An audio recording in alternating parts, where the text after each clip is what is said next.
الحمد لله رب العالمين والصلاة والسلام على حبيبه سيد الأنبياء وأشرف المرسلين وعلى آله الطيبين الطاهرين وأصحابه الأكرمين الأفضلين وعلى من أحبهم وتبعهم بإحسان أجمعين إلى يوم الدين. أما بعد، فقد قال الله تعالى في كلامه العظيم: أعوذ بالله من الشيطان الرجيم، بسم الله الرحمن الرحيم.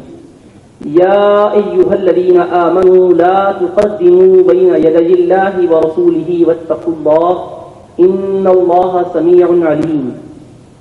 وقال تعالى في شأن حبيبه الكريم: إن الله وملائكته يصلون على النبي يا أيها.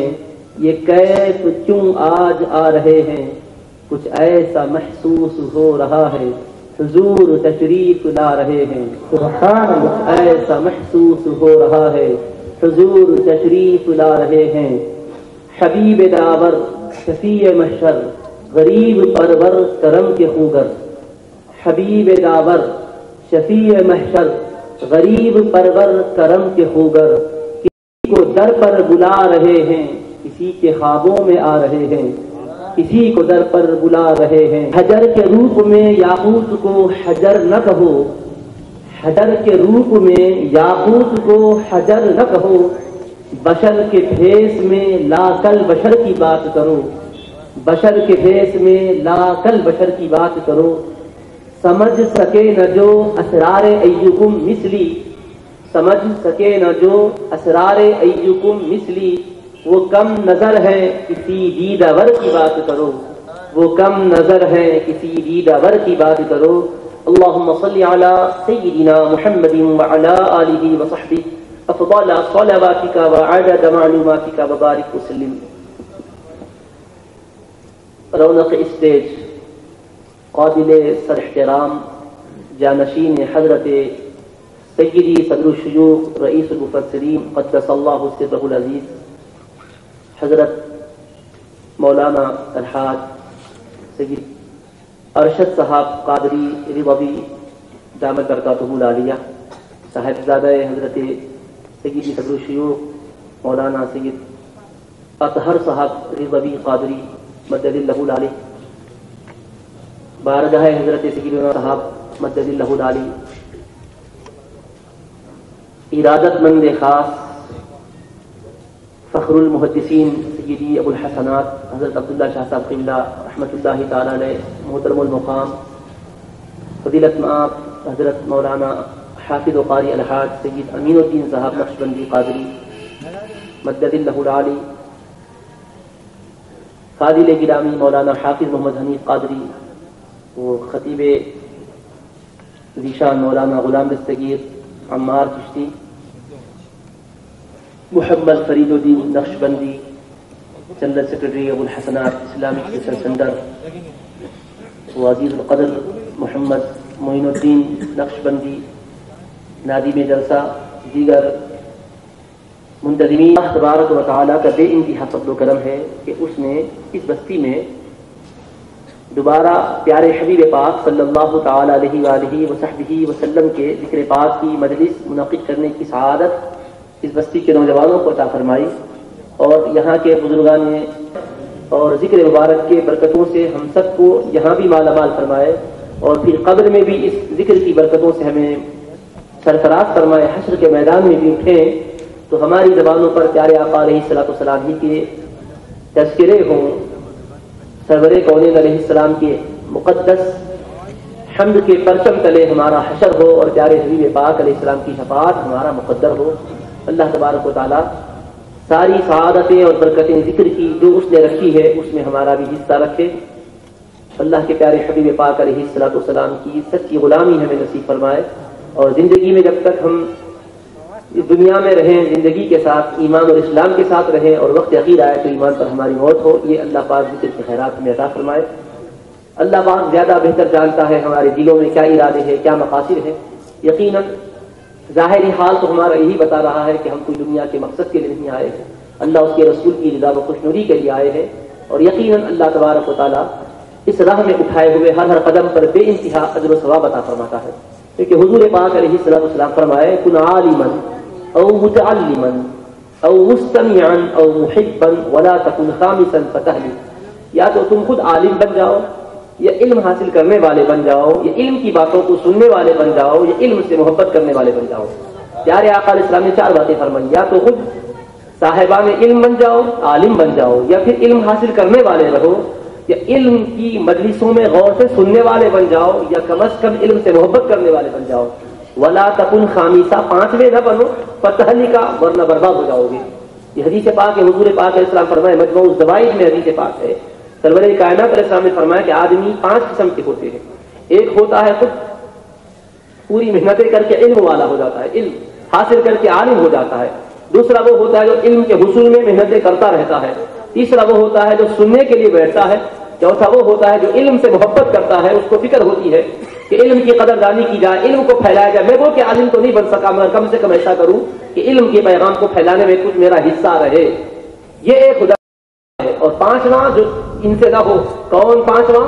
تو اس کی تفسیر میں اسی مجموع الزوائد میں شرح میں انہوں نے لکھا ہے، یعنی علم سے اور علم والوں سے نفرت کرنے والے نہ بن جاؤ، علم سے اور علم والوں سے دوری اختیار کرنے والے نہ بن جاؤ۔ ان سے دوری کا نتیجہ ہلاکت ہے، بربادی ہے، تباہی ہے۔ تو یقیناً یہ وہ مجلس ہے جہاں سے ہم کو علم کی خیرات مل رہی ہے۔ ہم کوئی یہ تو نہیں کہہ سکتے کہ ہم عالم ہیں، اور یہ بھی نہیں کہہ سکتے کہ ہم متعلم ہیں، کہ باضابطہ علم حاصل کرنے والے ہر وقت علم کی جستجو میں لگے ہوئے، یہ تو نہیں کر سکتے۔ کم از کم یہ ہے کہ جب علم کی مجلسیں سجائی جائے، سننے والے تو بن جائیں، علم کے لیے چاہنے والے تو بن جائیں، طلب تو ہو کہ مولا جو بھی موقع عطا کرے علم کی راہ میں لگا رہوں گا۔ تو حضور پاک علیہ السلام فرماتے کیا ہوتا ہے؟ من سلک طریقا یلتمس فیہ علما، جو آدمی اپنے گھر سے نکلتا ہے، علم کے لیے کوئی راستہ طے کرتا ہے، وہ قدم گھر سے بڑھا کر آ رہا ہے مجلس علم میں، تو فیضان کیا ملتا ہے؟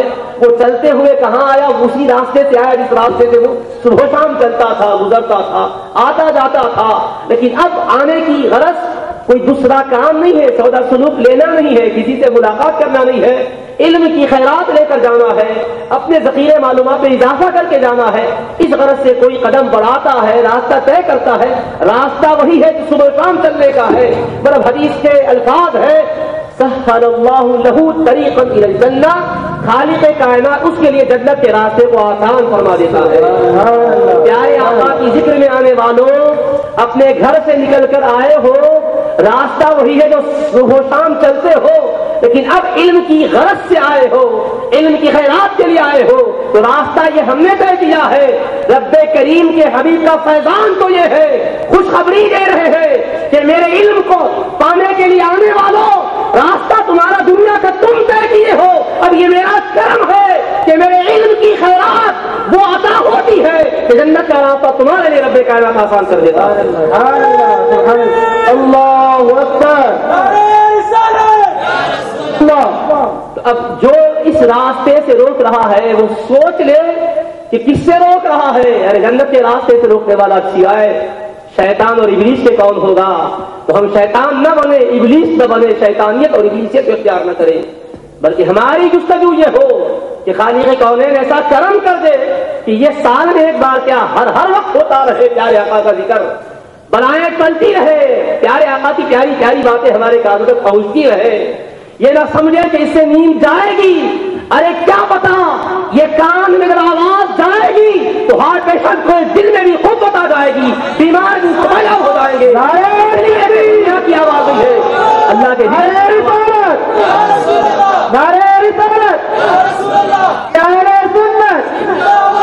کیوں قرآن کہتا ہے وَإِذَا ذُكِرَ اللَّهُ وَحْدَهُ اشْمَأَزَّتْ، اور جب اللہ کا ذکر کیا جاتا ہے تو بے ایمانوں کے دلوں میں بے چینی شروع ہوتی ہے، ایمان والے کا دل قرار پاتا ہے، چین پاتا ہے، اس سے بے چینی نہیں ہوتی۔ کوئی یہ نہ سمجھے کہ زائد دیر تک جلسہ چلتا رہے گا تو ہماری نیندوں میں فرق آئے گا۔ حیا کرو خدا کے بندو، ایسی باتیں کہہ کر اپنی ایمان کی بقا کو غارت نہ کر لو، اس لیے کہ یہ ذکر سے چین غارت نہیں ہوتا ہے، حقیقی چین تو اسی سے نصیب ہوتا ہے۔ عشق سرکار کی ایک شمع جلا لو دل میں، بعد مرنے کے لہد میں بھی اجالا ہوگا، بعد مرنے کے لہد میں بھی اجالا ہوگا۔ یہ ذکر مبارک کا کیا فیض ملے گا؟ صبح شام یاد کرتے رہو اس پیارے آقا کو، اس لیے کہ قبر میں یہی پہچان کام آنے والی ہے۔ آدمی جس کو یاد کرتا رہتا ہے سو جاتا ہے تو وہی یاد اس کے دل میں بسی ہوئی ہوتی ہے، خواب و خیال میں وہی ہوتا ہے۔ آج دنیا اسلام کے دشمن یہی چاہتے ہیں کہ ہم دنیا کے ہو کر رہ جائیں، آخرت کے لیے ہم نہ رہیں، ہماری آخرت سنورنے نہ پائے۔ اسی وجہ سے ہمیں غافل بنانے کے لیے یہ آج الیکٹرانک میڈیا کام کر رہا ہے۔ ہمارے گھروں کے اندر ٹی وی آ چکی ہے، مختلف چینلز کیوں کام کر رہے ہیں؟ اس کا مقصد صرف یہی ہے کہ مسلمان اپنی ساری کی ساری فرصت کی گھڑیوں کو اسی میں لگا دے، اس کا سوچنے کا انداز بھی وہی ہو، بولنے کا انداز بھی وہی ہو، کھانے کا انداز بھی وہی ہو، پینے کا انداز بھی وہی ہو، رہن سہن بھی وہی ہو، طرز زندگی وہی ہو، رفتار و گفتار وہی ہو، ہر طریقہ کار وہی ہو جو انگریز چاہتے ہیں، وہ یہ چاہ رہے ہیں۔ اور اس طرح کے جلسوں سے ہوتا کیا ہے؟ ہمیں پیارے آقا کی سنتوں کا علم ہوتا ہے، آقا کی سیرت پاک کا علم ہوتا ہے، پیارے آقا کے حسین تذکرے ہوتے ہیں، اور یہ تذکرے ہی ہمارے کردار کو بنانے والے ہوتے ہیں، یہی ہماری آخرت کو سدھارنے والے ہوتے ہیں۔ تو عزیزان محترم، ایک آدھ دو کے روکنے سے یہ رکنے والے نہیں ہیں۔ ابھی ہمارے صدر شیوخ علیہ رحمہ کے جو جانشین ہیں حضرت مولانا ارشد صاحب فرما رہے تھے، اس مرتبہ ان کی پوری زندگی گزر گئی، لیکن اس سال جس قدر جشن میلاد پاک کے اہتمامات گلی گلی محلے محلے بستی بستی نظر آئے، اس سے پہلے کبھی نظر نہیں آئے۔ حالانکہ روکنے والے رک رہے ہیں، لیکن کیا اللہ پاک کے حبیب پاک کا ذکر کسی کے میٹھے سے مٹنے والا نہیں ہے؟ تو گھٹائے سے کسی کے نہ گھٹا ہے نہ گھٹے، تو گھٹائے سے کسی کے نہ گھٹا ہے نہ گھٹے، جب بڑھائے تجھے اللہ تعالیٰ تیرا، جب بڑھائے تجھے اللہ تعالیٰ تیرا، فرش والے تیری شوکت کا علو کیا جانے، فرش یعنی زمین پر چلنے والے آقا آپ کی بلندیوں کی عظمتوں کا کیا پتا ان کو، فرش والے تیری شوکت کا علو کیا جانے، خوش روا عرش پہ اڑتا ہے پریرا تیرا، آپ کی شان تو ہے، عرش پر بھی آپ کا پرچم عظمت لہرا رہا ہے، عرش پر بھی آپ کی عظمتوں کی دھوم مچی ہوئی ہے، فرشتے بھی آپ کے ذکر مبارک میں تر ہے، ان کی زبانیں آقا آپ کا ذکر مبارک کر رہے ہیں۔ پیارے آقا کا ذکر رکنے والا نہیں ہے، یقیناً رکنے والا نہیں ہے، یقیناً نہیں رکے گا۔ ہم اگر روکنا چاہتے ہیں تو ہماری زندگی تباہ ہوگی، میں رک نہیں سکے گا۔ ہم کتنوں کو روکیں گے جی؟ کس قدر لوگوں کو کہیں گے بابا جلسے میں مت جاؤ، بابا جلسے میں مت جاؤ، روک رہے ہیں لوگ۔ حیرت ہو رہی ہے، ایک بھیڑ روکا تو افسوس نہیں ہوتا، وہ تو بھیڑ ہے، مانگ ہے، تماغ ہے، چھوڑو، اس کا کیا مذہب ہے؟ وہ تو روکے گا ہی، اللہ کو مانتا نہ اللہ کے رسول کو مانتا، نماز پڑھ کے مسجد سے نکلنے والا روک رہا ہے۔ اور شیطان کیسا چکر میں لایا، ارے عشاء کی نماز پڑھ کے سو جاؤ، فجر کو اٹھنا ہے۔ ذکر جلسے میں گئے تو 12 بجے تک جلسے ہو رہے، اس کے بعد فجر کو اٹھنا مشکل ہوتا۔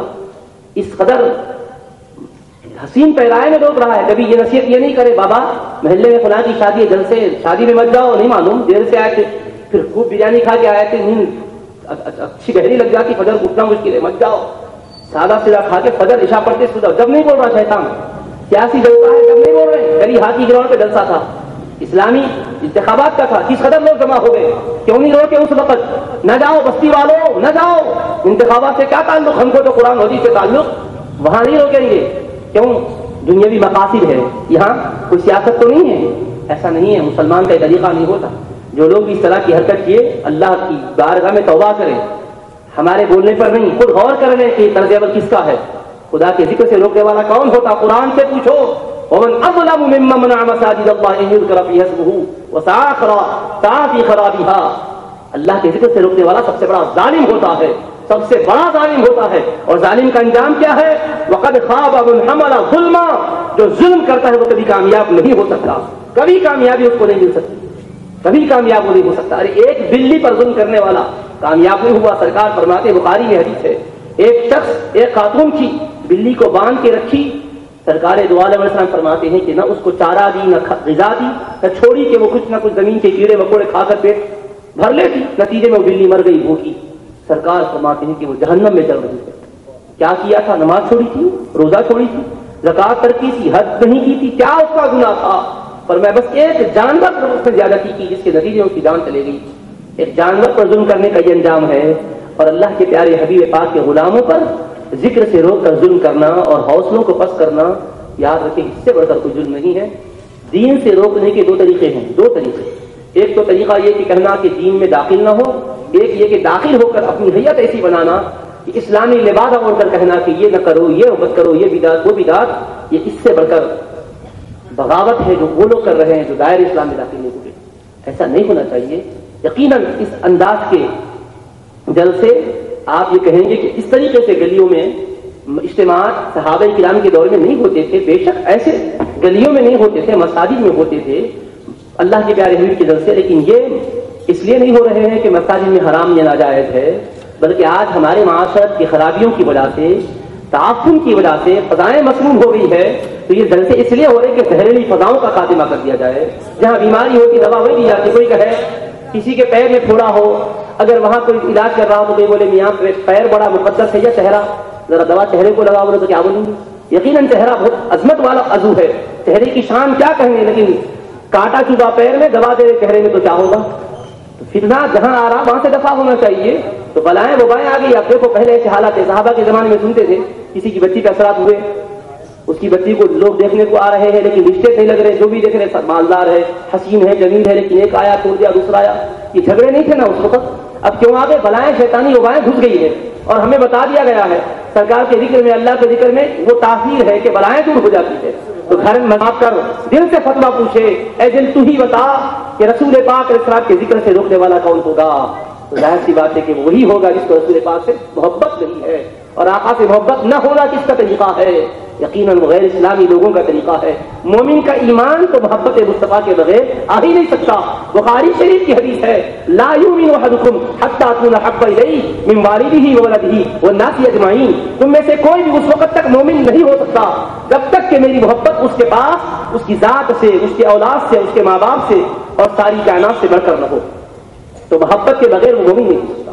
تو محبت ضروری ہے سرکار کی، تو ایمان آتا ہے، محبت آتی ہے تو ایمان آتا ہے، پھر ایمان آتا ہے تو پھر سارے کے سارے احکام اس کے لیے ہوتے ہیں۔ آپ دنیا میں دیکھو ایک دوست دوسرے دوست کے ساتھ مل کر کتنا کچھ ہوتا ہے، کیوں؟ اس لیے کہ اس کو اس سے محبت ہے۔ ایک شخص حیدرآباد میں نہیں ہے بلکہ بیرون ریاست ملک گیا ہوا ہے، لیکن جب بھی دو ساتھی ملتے ہیں تو اس ساتھی کو یاد کرتے ہیں، کیوں یاد کرتے ہیں؟ محبت ہے، چاہت ہے۔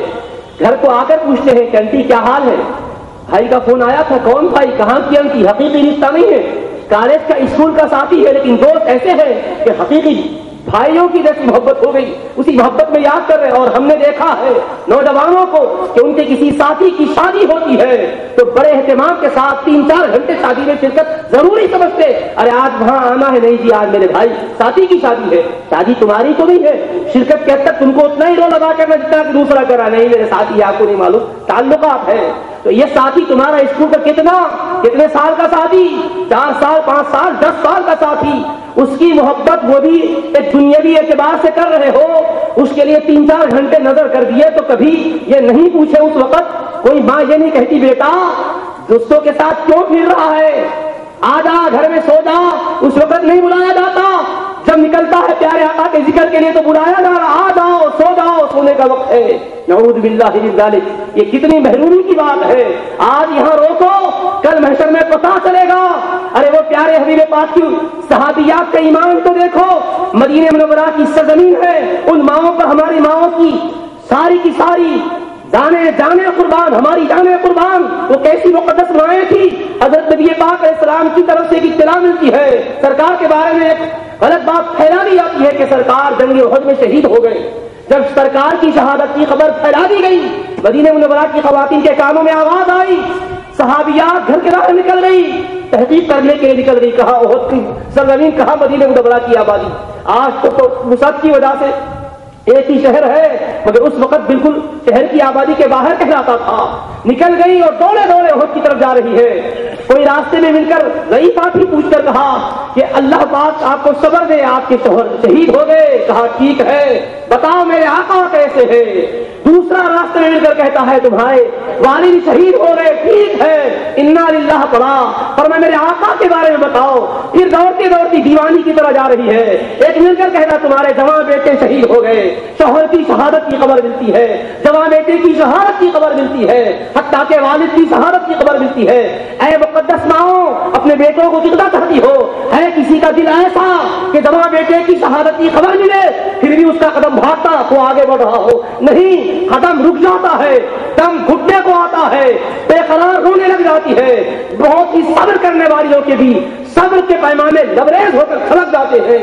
ایک ماں اپنے بیٹے کی ایسی شہادت کے اوپر غمزدہ ہو جاتی ہے، باپ کے لیے بیٹی کو کتنا پیار ہوتا ہے. کون سی بیٹی ایسی ہے کہ باپ کی جدائی کے غم میں آنکھ سے آنسو نہ بہاتی ہو, روتی نہ ہو, فکری فکری غم ہوتا ہے. کون سی بیوی ایسی ہے سہاگ لٹ گیا اس کا پھر بھی وہ آگے بڑھ رہی ہو. تو قربان جا وہ بھی صحابیہ ہے, ان کے شوہر بھی فوت ہو چکے, شہید ہو چکے, والد بھی شہید ہو گئے, بیٹے بھی شہید ہو گئے. یہ ساری خبر ملتی ہے تو کہتی ہے مجھے بتاؤ میرے آقا کی خبر کیا ہے.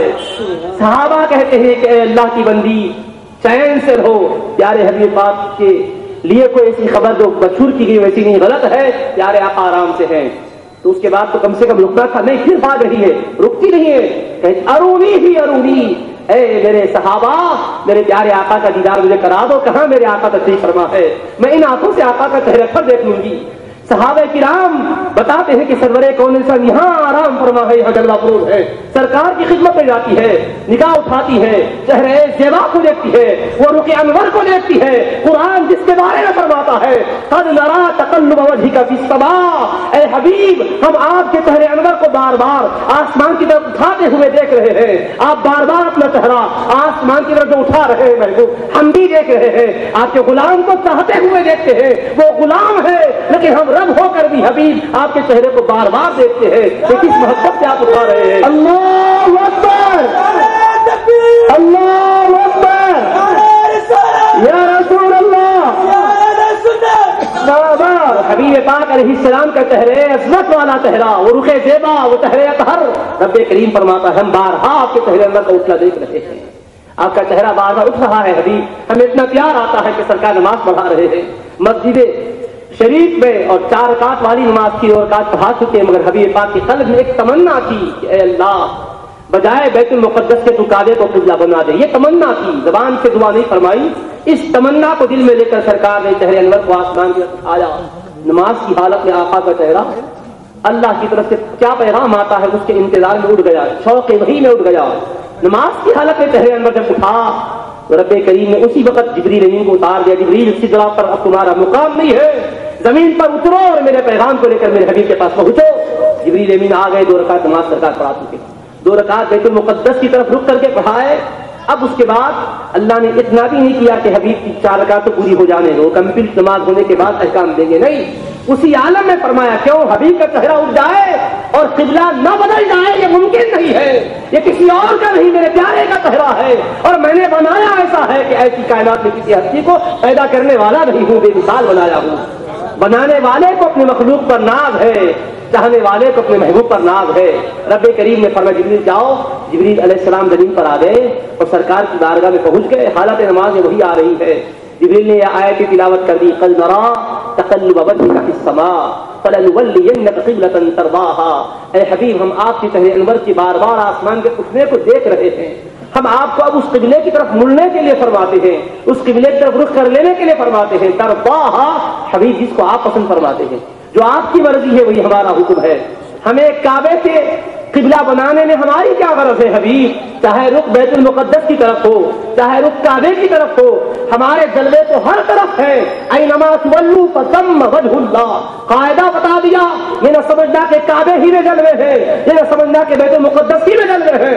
ہم جلوے ظاہر کرنے کے لیے نہ کعبے کے محتاج نہ بیت المقدس کے محتاج. وللہ المشرق والمغرب, مشرق بھی اللہ کی ہے, مغرب بھی اللہ کی ہے.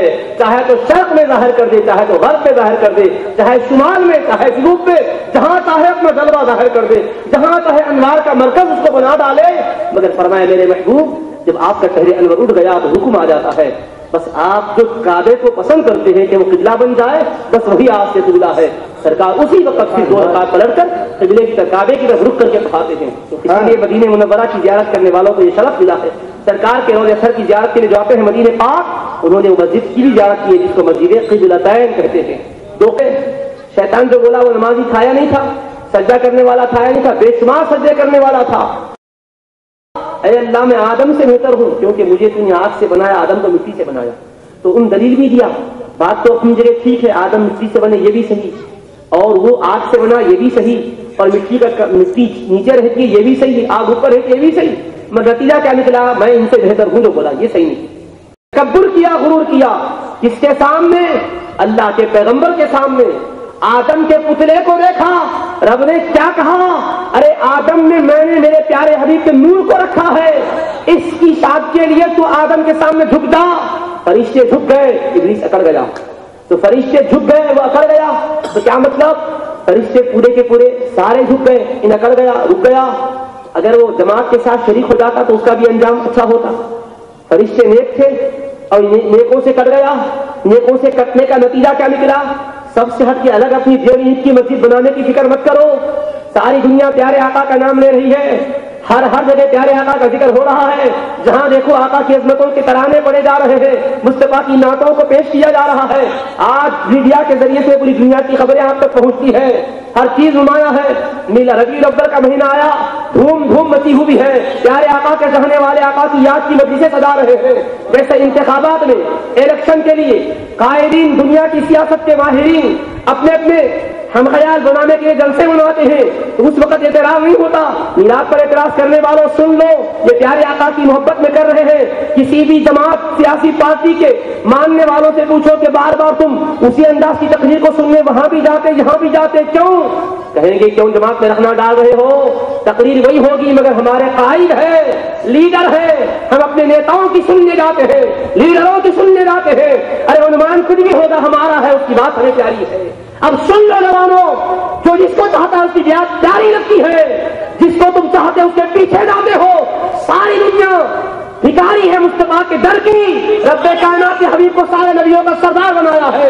اب جو بھی آقا کو یاد کرتا ہے پوچھو کیوں، تو کہے گا جس کو ہم چاہتے ہیں ان کے پیچھے جا رہے ہیں، ہم ان کے پیچھے ہیں اس لیے کہ یہ ہمارے آقا پھر قیامت میں ہمیں کام آنے والے ہیں۔ اللہ اکبر، یا رسول اللہ، اللهم صل على سيدنا محمد وعلى آله وصحبه افضل صلواتك وعدد معلوماتك وبارك وسلم۔ عزیزان محترم، پیارے آقا علیہ السلام کی محبت ہی میں یہ ہو رہا ہے۔ جس کو دیکھو آقا کی محبت سے لے کر رہا ہے۔ محبت نہیں ہوتی تو یاد کیوں ہوتی؟ محبت نہیں ہوتی تو یہ ذکر کیوں ہوتا؟ محبت ہی کے لیے ہو رہا ہے۔ تو سرکار کی محبت میں جو آدمی جو بھی کر رہا ہے یقیناً یہ رد نہیں ہوگا۔ اللہ کے پیارے حبیب پاک کی محبت میں کیے جانے والے عمل کو اللہ قبول کر لے گا۔ مثال بتاتا ہوں آپ کو، سن لو۔ ایک مرتبہ حیدرآباد کی بات نہیں بتا رہا ہوں آپ کو، یہ دلی کی سرزمین کا واقعہ ہے، اور ایسے بزرگ کا نام لے رہا ہوں جن کے بارے میں کوئی اعتراض کی گنجائش نہیں۔ دنیا میں جتنے مکاتب فکر ہے، ہندوستان میں ہو یا کہیں بھی، چاہے کوئی جماعت کے ہوں، لیکن ایک گھرانہ ایسا ہے ان کے بارے میں اختلاف نہیں کرتا۔ محدثوں کا گھرانہ ہے، شاہ ولی اللہ محدث دہلوی رحمۃ اللہ علیہ۔ شاہ ولی اللہ محدث دہلوی، نام یاد رکھو، کتاب بھی بول رہا ہوں، انفاس العارفین ان کی کتاب ہے۔ شاہ ولی اللہ محدث دہلوی، شاہ ولی اللہ صاحب کا نام لیے تو ہر جماعت والا جھک جاتا، کیوں؟ ان کا مقام اتنا بلند ہے کہ ان کے سامنے کسی کی زبان نہیں کھل سکتی، اتنا علمی گھرانہ دہلی کا۔ والد محدث، وہ محدث خاندان پورا محدثوں کا۔ ان کے والد ہیں شاہ عبد الرحیم محدث دہلوی رحمۃ اللہ علیہ۔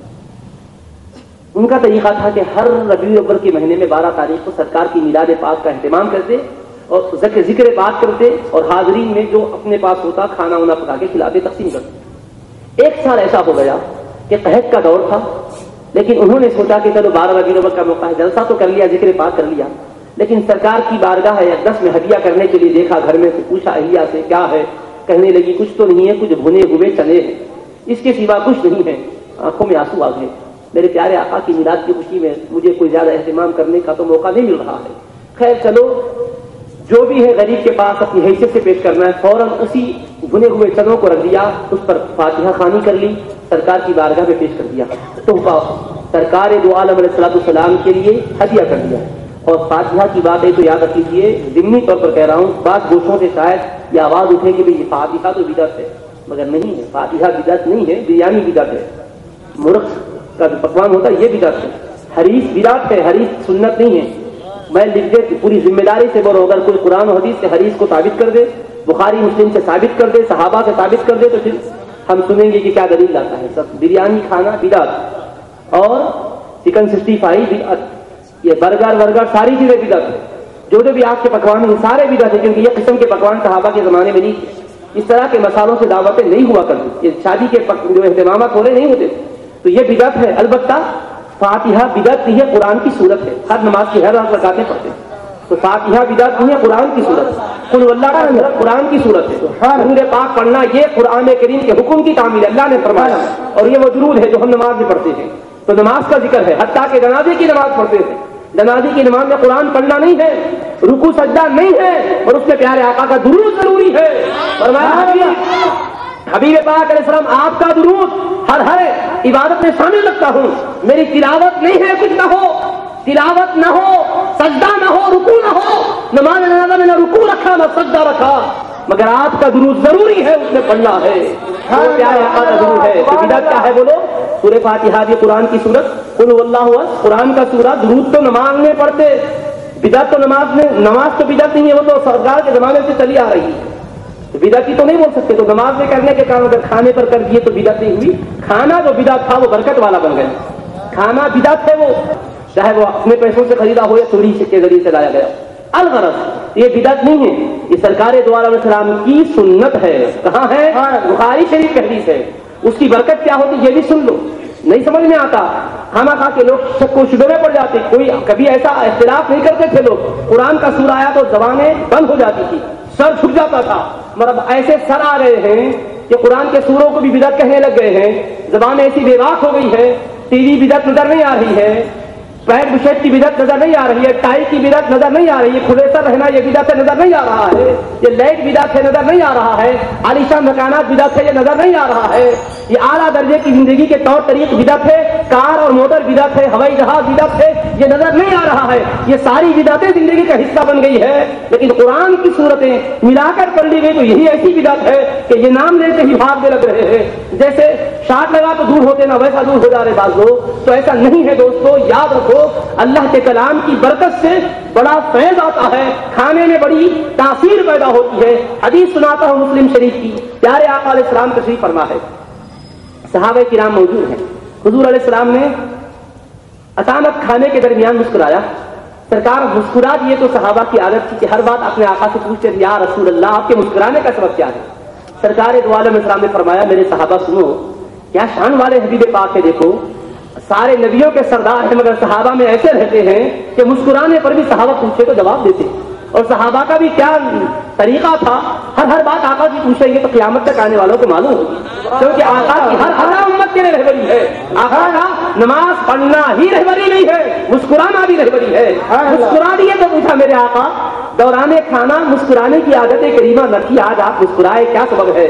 پیارے آقا نے فرمایا میری مسکراہٹ سے تمہیں کیا تعلق؟ نہیں فرمایا، اور میرے صحابہ بات اصل میں یہ ہے کہ ہم لوگ جو کھانا شروع کیے تو ایک شخص ایسا بھی تھا جو بغیر بسم اللہ کے شروع کر دیا، بغیر بسم اللہ کے کھانا شروع کر دیا، پھر کیا ہوا تو اس کے ساتھ شیطان بھی شریک بڑھ گیا، کھانے میں شریک ہو کے کھانے لگا، ایک لقمہ ان اٹھاتا تو شیطان بھی اٹھاتا، اب لقمہ ادھر چل رہا تو شیطان بھی کھا رہا، اب اچانک اس کو بیچ میں یاد آ گیا تو فوراً اس نے پڑھا بسم اللہ اولہ وآخرہ، میں بسم اللہ بھول گیا وہ کہ کیا پڑھا؟ اللہ ہی کا نام شروع میں بھی ہے آخر میں بھی ہے، پڑھ لیا۔ اب جیسے ہی اللہ کا نام لیا شیطان جو کھایا نا پورا کھے کر کے بھاگنے لگا، جو کھایا کھے کر دیا، اس لیے اس کا بدحواس ہو کے جو بھاگنا تھا وہ منظر دیکھ کر مجھے ہنسی آ گئی۔ تو صحابہ یہ نہیں پوچھے یا رسول اللہ آخر بسم اللہ کون پڑھا کون نہیں پڑھا، یہ تو ہلو ہلو دل میں پڑھ لیتے، زبان سے جوڑتے تو کوئی نہیں پڑھتے، ہم نہیں سنے حضور آپ کیسے سن لیے کہ یہ پڑھے اور یہ نہیں پڑھے؟ نہیں پوچھے، کیونکہ صحابہ ہیں وہ، انہی صحابہ سے نماز کا قانون ملا، وہی صحابہ سے دین کا قانون ملا، وہی صحابہ سے چلنے پھرنے کا قانون ملا، وہی صحابہ سے دعوت دین کو لے کر آگے بڑھنے کا قانون ملا۔ یہ صحابہ والا دین ہے، عقل والا ہماری نہیں ہے۔ صحابہ کا طریقہ کیا ہے؟ آقا سے نمازیں بھی سیکھے، ہر چیز کو سیکھے ہیں۔ پوچھے یا رسول اللہ کیا سبب ہے آپ مسکرائے؟ سرکار نے یہ فرمایا تو کسی نے یہ نہیں کہا، ہماری عقل میں نہیں آتا کہ حضور آپ کو ویسے معلوم ہو گیا کیا سرکار آپ جبریل امین آئے تھے، آپ بھی تو بشر ہیں ہم بھی بشر ہیں، آپ بھی انسان ہم بھی انسان ہیں، اللہ نے آپ کو دو آنکھیں عطا کی ہے، دو کان آپ کو دیے، دو آنکھیں آپ کو دی، ہمیں بھی دو کان دو آنکھیں دی ہے، ہمارے کان تو نہیں سن سکے، ہماری آنکھوں سے تو یہ منظر نظر نہیں آیا، آپ دو باتیں عجیب فرمائے، ایک تو یہ فرمائے کہ بسم اللہ نہیں پڑھا، دوسرے کہ شیطان آ کے گھس گیا، پھر کھا رہا تھا، یا رسول اللہ ہم دیکھ رہے ہیں کہ برتن میں کھانا ان ڈال لیا، ایک ایک لقمہ اٹھا رہا ہے، ہم دیکھ رہے ہیں کہ وہ کھا رہا ہے، اور ایک لقمہ جو شیطان کھا رہا ہے وہ کدھر سے کھا رہا تھا، کون سے برتن سے کھا رہا تھا، سمجھ میں تو نہیں آ رہا ہے، نظر تو نہیں آ رہا ہے، لہذا سمجھ میں نہ آئے نظر نہ آئے تو ہم کیسے مانیں؟ کیونکہ وہ عقل والے بھی تھے، سمجھ والے بھی تھے، یہ سوال نہیں کیا۔ پھر یہ بھی کہ سرکار اگر وہ کھے کرا تو اس کا کھانا گرا کہاں؟ دسترخوان بھی نہیں ہے، پلیٹ میں بھی نہیں ہے، رستے میں بھی نہیں ہے، یہ کیا بات ہے یا رسول اللہ ہم کیسے مانے؟ نہیں کہا، کیونکہ صحابہ دنیا کو سمجھا رہے ہیں، ارے ہم آنکھ رکھ کر بھی وہ نہیں دیکھ سکتے جو رحمت والے آقا دیکھتے ہیں، سبحان اللہ، ہماری آنکھیں اندھی ہیں نہیں دیکھ سکتے سکتے. کیوں؟ ہماری آنکھیں ہیں تو ہماری آنکھوں ہی میں نور ہے. پیارے آقا سراپا نور ہے. پیارے آقا علیہ السلام کے مشاہدے کا اندازہ کون کر سکتا ہے؟ پیارے حبیب پاک علیہ الصلوۃ والسلام کے مبارک دیدار پر صحابہ قربان ہیں، مان رہے ہیں. عقل کے گھوڑے دوڑانے کا نام دین نہیں ہے، اپنی عقل کو سرکار کے حکم پر قربان کرنے کا نام دین ہے. سبحان اللہ. اللہ کے ذکر سے رحمتیں برستی ہے. کیسے برستی ہے؟ کدھر برس رہی ہے؟ نظر نہیں آ رہا. پانی پڑا تو نظر آتا، پانی پڑ رہا ہے. بارش برس رہی ہے لیکن رحمت برستی ہے، نظر نہیں آتا. تو نظر نہیں آیا تو کیا انکار کر دیں گے؟ بہت سی چیزیں نظر نہیں آتی مگر ایمان کا حصہ ہے ہمارے. ہم مانتے ہیں ہوا ہے، نظر آ رہی ہے. کوئی خوش نصیب بندہ یہ کہہ دے کہ جی میں ہوا کو دیکھا ہوں، حالانکہ ہر مجمع والا محسوس کر رہا ہوا لگ رہی ہے نہیں لگ رہی. الحمدللہ سب کو لگ رہی نا ہوا. دکھ رہی بابا آپ کو؟ کوئی دیکھ رہے ہیں ہمارے میں ہوا؟ صرف نہیں مانتے. نظر نہیں آ رہا مصعب ہوا کیا بول رہے ہیں آپ؟ ہوا ہے تو کہاں کی آواز؟ بچہ بولنے کا کیا پاگل ہو گیا؟ ہوا نہیں ہے بولتے ہے تو دکھ کیوں نہیں رہی ہے؟ ارے تو ہوا کیا ہے؟ ایک مخلوق ہے. ہوا ایک مخلوق ہے، نظر نہیں آتی. مگر کب نظر آتی؟ جب تیز آندھی چلتی تو جب نظر آتی ہے ہوا تیز چل رہی ہے. تو ہوا کب نظر آتی؟ جب گرد و غبار اڑنے لگتی ہے. ہوا گرد و غبار کا جب لباس اوڑھ لیتی ہے تب نظر آتی ہے. خالی ہوا نظر نہیں آتی. تو نظر آئے تو ماننا، نہیں تو نہیں ماننا. تو پھر ہوا کا انکار کر دو.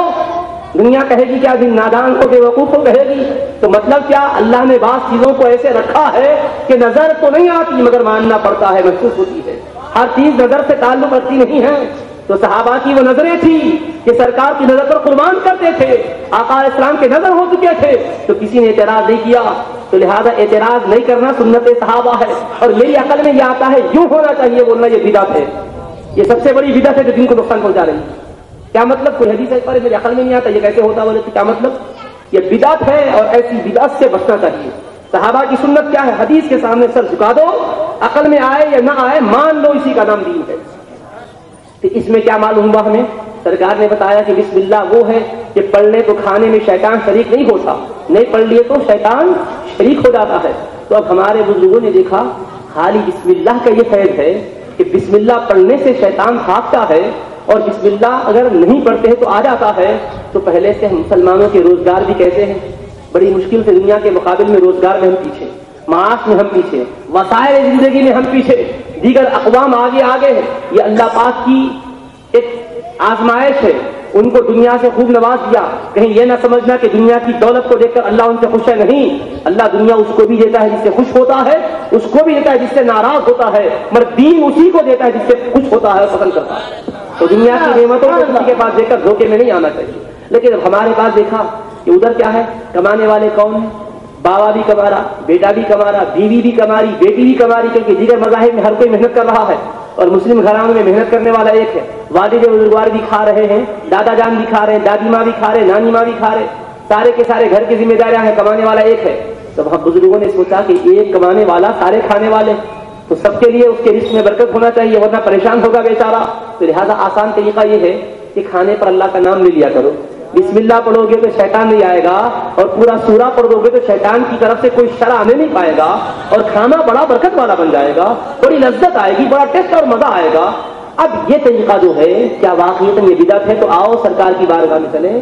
بخاری شریف میں حدیث ہے، صحابی جابر رضی اللہ تعالیٰ عنہ سرکار کے ایک ایسے صحابی ہیں کہ ایک مرتبہ سرکار سے عرض کی یا رسول اللہ آج ہمارے گھر میں آپ کی دعوت ہے. سرکار دو عالم علیہ السلام یہ نہیں فرمایا کہ تمہاری دعوت ہے تو تم پہلے سے لکھائے تھے کیا؟ نہیں، سرکار اپنے غلاموں کو نوازنے والے، سادگی کے ساتھ صحابہ اپنے معروضات کرتے ہیں، حضور قبول فرمائے. سرکار نے قبول فرما لیا. دعوت ہوئی جابر رضی اللہ عنہ کے گھر. انہوں نے کیا کہا؟ یا رسول اللہ چھوٹا بکری کا بچہ ذبح کیے، تھوڑا سا آٹا ہے، آپ چند صحابہ کے ساتھ ہمارے پاس تشریف لا لیں. سرکار نے اس وقت اعلان کر دیا یا اہل الخندق ان جابرا قد سألت کرتا ہوں. اللہ پاک ہمیں اپنی خالقیت کی ایک عظیم شان بھی دکھا رہا ہے. دنیا والے جب کوئی چیز بناتے ہیں تو پہلی مرتبہ بناتے ہیں تو اتنی عمدہ نہیں بنا سکتے. جتنی محنت آگے بڑھتی ہے، تجربے ہوتے ہیں تو چیز اور نکھر کے آتی ہے. آج ہمارے سامنے کار ہے، کیا یہ پہلی مرتبہ بنی تو اس شکل میں تھی؟ آج ہمارا موبائل ہے، کیا پہلی مرتبہ جب اس کی ایجاد ہوئی تو کیا یہ شکل تھی اس کی؟ بڑے بڑے کافی ضخیم ہوا کرتے تھے، موٹے ہوا کرتے تھے، چوڑے ہوا کرتے تھے. یہ شکل نہیں تھی، یہ صورت نہیں تھی. اور وہ بھی امریکہ والے کی خبر نہیں دیتے تھے پہلے، بالکل قریب قریب کی. اس کے بعد وسعت ہوتی گئی، ترقی ہوتی گئی. دنیا والے بناتے ہیں تو پہلے وہ اچھی نہیں بنا سکتے، دوبارہ اور نکھار آتا ہے، جتنا پیریڈ گزرتا ہے اتنا نکھار آتا ہے۔ پہلی مرتبہ یہ الیکٹرانک نظام ایسا نہیں تھا، یہ پرنٹ میڈیا کا یہ سسٹم نہیں تھا، ساری کی ساری ترقیات میں دیکھو، یہ ڈائریکٹ میڈیسن کی طرف تعلیم کا یہ نظام نہیں تھا، یہ میڈیکل سائنس کے یہ آلات نہیں تھے، پہلی مرتبہ آلے بنے تو اس میں اتنا نکھار نہیں تھا۔ جس قدر وقت گزرتا ہے تحقیق آگے بڑھتی ہے، تجربے ہوتے ہیں، مشقیں ہوتی ہے تو نکھار آتا ہے۔ خدا نے بتایا دنیا والوں تم جب بناتے ہو تو پہلے مرتبہ بنانے کے بعد دوبارہ بناتے ہو، اس سے بہتر ہوتی ہے، پھر اس کے بعد والی بہتر ہوتی ہے۔ پہلے والی کو پلٹ کر دیکھو تو کہتے ہیں کہ اب یہ چیز کو ہم روک دیتے ہیں کہ مارکیٹ میں وہ آنے کی وجہ سے اب اس کا ویلو ختم ہو گیا ہے، تمہارے بنائی ہوئی چیزوں میں یہ ہوتا ہے۔ سن لو، میں نے سب سے پہلے میرے مصطفیٰ کو بنایا، اب میں خالق ہوں، سب سے پہلے میری جو مخلوق ہے، اس کے بعد چاند سورج لوح و قلم عرش و کرسی زمین و آسمان بعد میں بنایا۔ اب فرمایا دیکھو تم پہلے بنانے کے بعد والی چیزوں کو نکھارتے ہو، پہلی میں وہ نکھارا ہوا پن نہیں ہوتا۔ میں نے مصطفیٰ کو ایسا بنایا، ان کو دیکھو، پھر چاند کو بھی دیکھو، سورج کو بھی دیکھو، زمین کو بھی دیکھو، آسمان کو بھی دیکھو، ستاروں کو بھی دیکھو، سیاروں کو بھی دیکھو، جس کو دیکھو گے سب میں بے مثال میرا حبیب نظر آئے گا۔ یہ میری تحقیق ہے۔ نعرہ تکبیر، نعرہ تکبیر، نعرہ رسالت، نعرہ رسالت، آمد مصطفیٰ، آمد مصطفیٰ، ضیاء اہل سنت۔ یہ میری تخلیق ہے، جب میں بناتا ہوں اس کی مثل لانے سے تم قاصر ہو۔ پہلی مخلوق میرا حبیب ہے، ان کو دیکھو، اس کے بعد جو بھی آ رہے ہیں ان کے زیر فیض آ رہے ہیں، زیر سائے کرم آ رہے ہیں، انہی کے صدقے میں پلنے والے آ رہے ہیں۔ وہ شان والا بنایا، صبح قیامت تک عرصہ قیامت میں جنت میں ابد تک کوئی شان والا آ نہیں سکتا، اس لیے کہ میں نے پہلا ایسا بنایا۔ اب یہ نقش پر میرا ہے، میری ربوبیت کا میرا حبیب شاہکار ہے، جس کو بنایا اس کے حبیب پاک علیہ السلام کے جیسا کوئی نہیں ہو سکتا، یہ میں نے بنایا ہے۔ اب دیکھو میری خالقیت کو، حبیب کو دیکھو، میری شان خالقیت کا عظمت کا اندازہ کرو، میرے مصطفیٰ کو دیکھو اور تعریف کرو میری کہ میں نے پہلا بنایا تو کیسا وجود بنایا ہے۔ تمہاری پہلی چیزوں کو دیکھو، تمہاری صنعتوں کو دیکھو، پہلی صنعت دوسری صنعت کے مقابل معمولی لگتی ہے، اور میری پہلی صنعت کو دیکھو، پھر میری قدرت کی عظمت کا اندازہ کرو۔ ہوں کیا عظمتوں والا ہوں کہ پہلا نقش جو بٹھایا ہوں، اس شان والا پہلا، اس کے بعد کوئی نہیں آ سکتا۔ میں نے بے مثال بنا کر میرے مصطفیٰ کو بھیجا، اسی وجہ سے دیکھو اس کے بعد تم کو بنایا، تمہارے وجود میں سارے اعضاء رکھے، تمہارے تھوک میں گندا پن ہے، میرے مصطفیٰ اگر لعاب مبارک ڈال دیتے ہیں، اب وہ لعاب بھی بے مثال ہے، صحابہ اس لعاب سے برکتیں پا رہے ہیں۔ لعاب مبارک ڈال دیا آقا نے، اور اس کے سامنے سرکار تشریف فرما ہو کر کچھ پڑھ رہے ہیں آقا، خدا جانے حبیب نے کیا پڑھا۔ اب دو باتیں ہو سکتی ہیں، نہیں معلوم کیا پڑھے، لیکن یا تو قرآن پڑھے ہوں گے یا کچھ دعا پڑھے ہوں گے، تیسری بات تو نہیں ہو سکتی۔ تو سرکار قرآن پڑھے تو اللہ کا کلام، دعا پڑھے تو سرکار کا کلام، ہاں دو باتیں ہوں گی نا، نبی پاک علیہ السلام کوئی تیسری بات تو نہیں ہوگی نا۔ سر کلام سرکار جو پڑھے وہ تو اللہ کا کلام ہوگا، یا پھر حضور اپنا کلام پڑھے، سرکار کی کوئی حدیث شریف جو بھی سرکار فرمائیں گے وہی حدیث ہوگی۔